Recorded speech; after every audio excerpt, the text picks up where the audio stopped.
The studio was cold, not from the temperature, but from the silence. Jackson Browne sat on a stool in the corner, guitar resting against his knee, watching a man he'd known for 15 years pack up his equipment. Slowly, deliberately, each movement a statement, each click of a latched case a punctuation mark in a conversation that had ended hours ago but was still echoing through the room. No one else was there. The engineer had left. The session musicians had cleared out the moment they felt the air change. Now it was just the two of them, Jackson and Michael, and the weight of something broken that couldn't be put back together. Michael coiled a cable with precision that felt aggressive, wrapped it tight, set it in its case, didn't look up. Jackson wanted to say something, wanted to find words that would undo the last 3 hours. But every sentence he formed in his head sounded hollow, sounded like exactly what Michael would expect him to say. So he stayed quiet. The song was sitting on the mixing board. Finished, or as finished as it was going to be. Jackson had made the final call an hour ago. His call. His decision.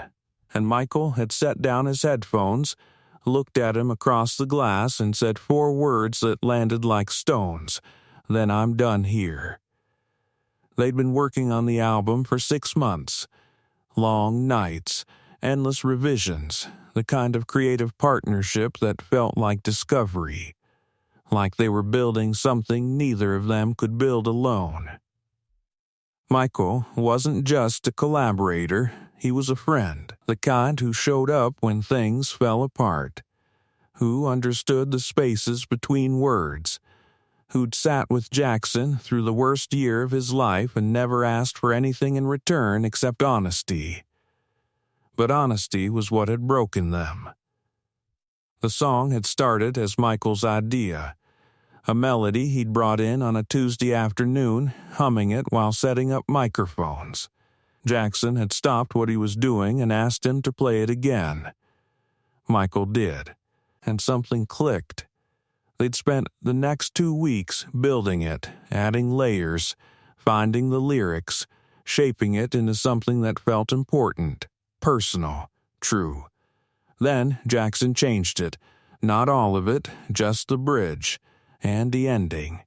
He'd been sitting with the song for days, listening to the rough mix on repeat, and something felt off, not wrong, exactly, just incomplete, like there was a deeper truth underneath what they'd written, something harder, more painful. And he couldn't let it go, so he rewrote it, alone, without asking Michael. And when he brought the new version to the studio, Michael listened in silence, face unreadable. When it finished, he didn't say anything for a long time, just stared at the console. "That's not what we wrote," he said finally, "I know. But I think it's better. Better for who?" Jackson didn't have an answer for that, or didn't want to say the answer out loud. Better for him. Better for what he needed the song to mean.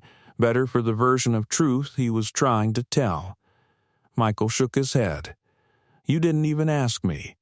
I'm asking now. No, you're not. You're telling me. You already decided. Because it's my album."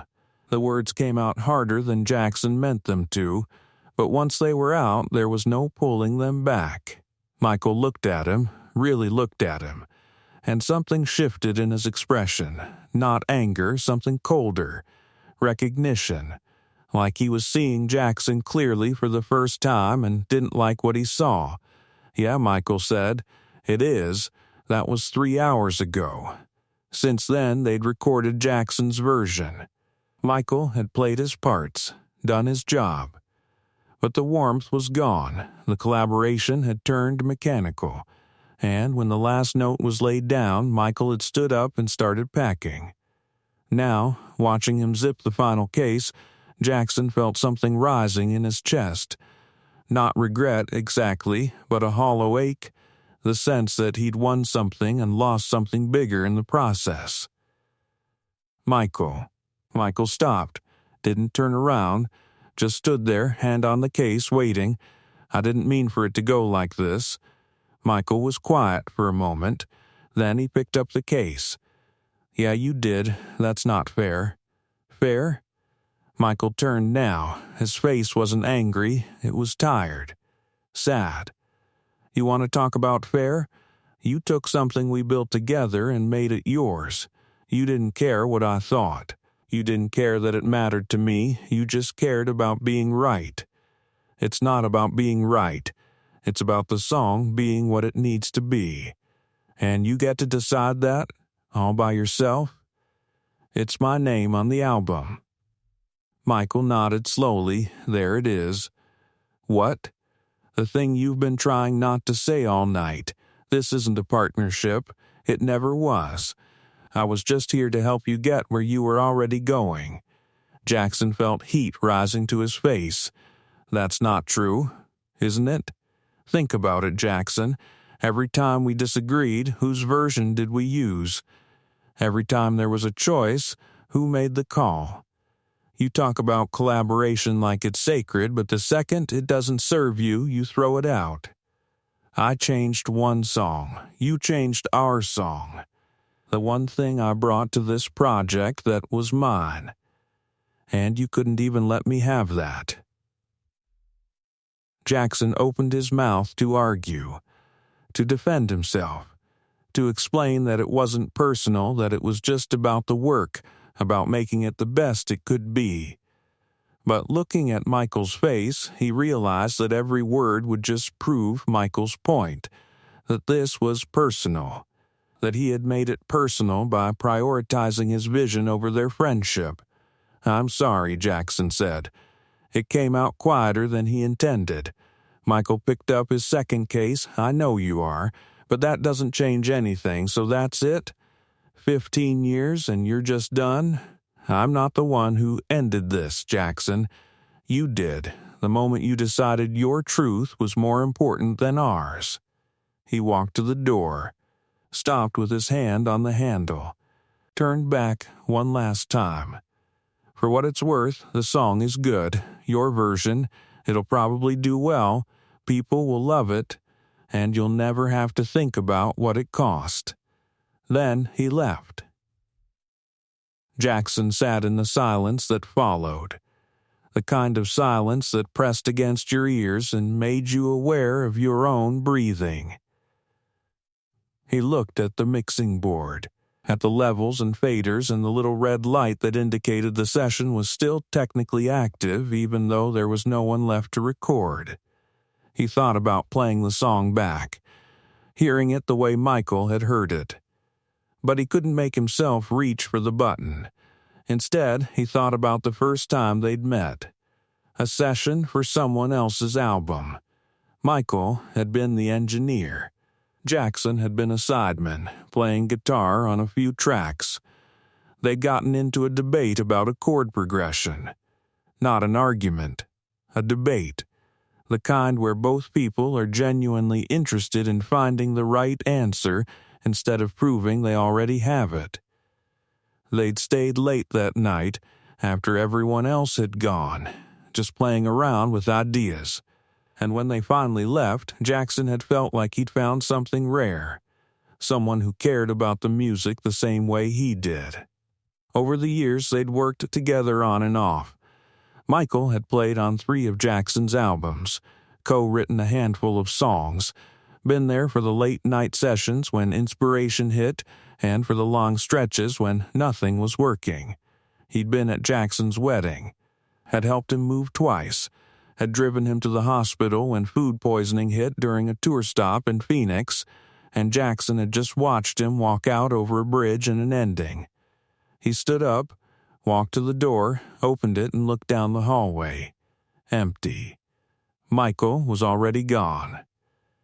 Jackson could have run after him, could have caught him in the parking lot, could have said more, done more. But he didn't. Because part of him, the part he didn't want to admit existed, knew that Michael was right, that he had chosen the song over the friendship, that when it came down to it, the work mattered more than the person. And hating himself for that didn't change the fact that he'd do it again. He went back inside, sat at the mixing board, hit play. The song filled the room. His version, the one with the rewritten bridge that cut deeper, the ending that landed harder, the truth that was more painful and more precise. It was good, better than good. It was exactly what he'd heard in his head, exactly what he'd been reaching for. And it felt like ashes. He listened all the way through. When it ended, he sat in the silence again. Then he opened his notebook, the one he carried everywhere.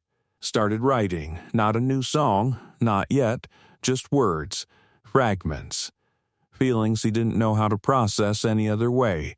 He wrote about betrayal, about the moment you realize you've become someone you don't recognize, about the cost of truth when truth requires sacrifice, about the difference between being right and being good. The words came fast, angry at first, then sad, then something else.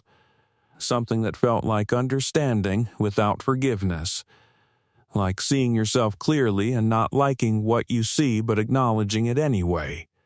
He wrote for hours. When he finally looked up, the sun was starting to come through the high windows of the studio. Morning. A new day. The kind of symbolic fresh start that felt hollow when you were still carrying yesterday's weight. He looked at what he'd written. Pages of it. Raw. Unstructured. But there was something there. The beginning of something. He could feel it taking shape. A song about losing someone. About creative control becoming a weapon, about the price of vision when vision requires collateral damage. It would hurt to write, hurt more to finish, hurt most of all to release into the world. But it was real, and maybe that was all he knew how to do. Chase the realist version of truth even when it cut, even when it cost, even when the people he loved told him he was wrong. Over the next 3 months, he finished the song. Worked on it alone this time. No collaborators. No one to answer to except himself. It came out darker than anything he'd written before. More personal. More confessing than declaring. He didn't send it to Michael, didn't ask for input, just finished it and put it on the album. When the album released, a song got attention. Critics called it brave. Honest. Unflinching. Fans connected to it, told him it helped them process their own losses, their own moments of choosing wrong. Radio played it, it charted, and Jackson felt nothing. He did interviews, talked about the creative process, about inspiration, about what the song meant. He never mentioned Michael, never told the story behind it, just smiled and said it came from a complicated place and let people fill in the rest. But late at night, all alone, he'd listen to it and hear the argument. Hear Michael's voice saying you took something we built together and made it yours. Hear his own voice saying it's my name on the album. And he'd wonder if the song was worth it, if any song was worth it. Years passed. He kept making music, kept chasing that elusive, perfect expression of truth. Had other collaborations, other friendships. Some of them lasted, some of them didn't. But none of them felt the way it had felt with Michael. That ease, that unspoken understanding. He thought about reaching out, picked up the phone 12 times. But what would he say? That he was sorry? He'd already said that. That he'd been wrong? He wasn't sure he had been. The song was better his way. The album was stronger for it.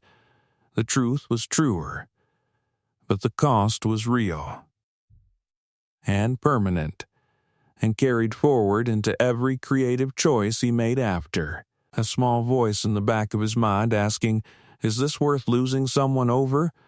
And sometimes the answer was yes, and sometimes that made him feel like a monster. One night, 7 years after the argument, Jackson was at a small venue in Northern California.